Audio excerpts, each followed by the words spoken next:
मनसे विद्यार्थी सेना आणि महिला आघाडीच्या वतीनं संदीप फाउंडेशनच्या जखमी विद्यार्थ्यांना मिळाला न्याय। आज मनसे विद्यार्थी सेना आणि महिला आघाडी सेनेच्या वतीनं संदीप फाउंडेशन येथे काल मधमाशांचे मोहोळ पाडून तेथील विद्यार्थ्यांना मधमाशांनी मोठ्या प्रमाणात चावा घेऊन संदीप फाउंडेशनचे जवळपास 40 विद्यार्थी जखमी झाले। त्यातील 15-20 जणांना जवळच्या हॉस्पिटलमध्ये ॲडमिट केलं असता काही विद्यार्थ्यांची प्रकृती चिंताजनक असल्याने त्यांना ICU मध्ये दाखल करण्यात आलं। या घटनेची माहिती मिळताच मनसे विद्यार्थी व महिला सेनेने हॉस्पिटलमध्ये जाऊन भेट घेतली असता जखमी विद्यार्थ्यांचा खर्च त्यांच्या पालकांना करायला लावला होता। मनसे विद्यार्थी सेना आणि महिला आघाडीने हा विषय घेऊन संदीप फाउंडेशन येथे जाऊन तेथील निकम सर यांना याबाबत जाब विचारला। तसेच संदीप फाउंडेशनने त्या विद्यार्थ्यांना फक्त हॉस्पिटलमध्ये दाखल केलं, त्यानंतर त्यांची कोणत्याही प्रकारे काळजी घेतली नाही असे निदर्शनास आले।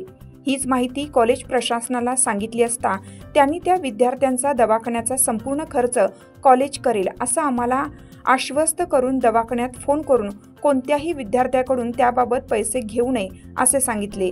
यावेळी विद्यार्थ्यांना सर्वांना मदत केली जाईल असे मनसे विद्यार्थी सेनेच्या शिष्टमंडळाला सांगितले।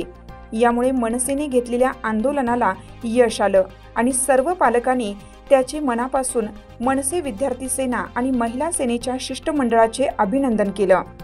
यावेळी मनसे नाशिक शहर संघटक वैभवराज रौंदळ, मनसे शहर संघटक रोहित उगावकर, मनसे महिला आघाडी शहर अध्यक्ष अक्षरा घोडके, अश्विनी बैरागी, मनसे विद्यार्थी सेनेचे प्रदेश कार्यकारिणी शशिकांत चौधरी, बाजीराव मते, शहराध्यक्ष ललित वाघ, उपजिल्हाध्यक्ष नितीन धानापुणे, दर्शन बोरसे आदी उपस्थित होते।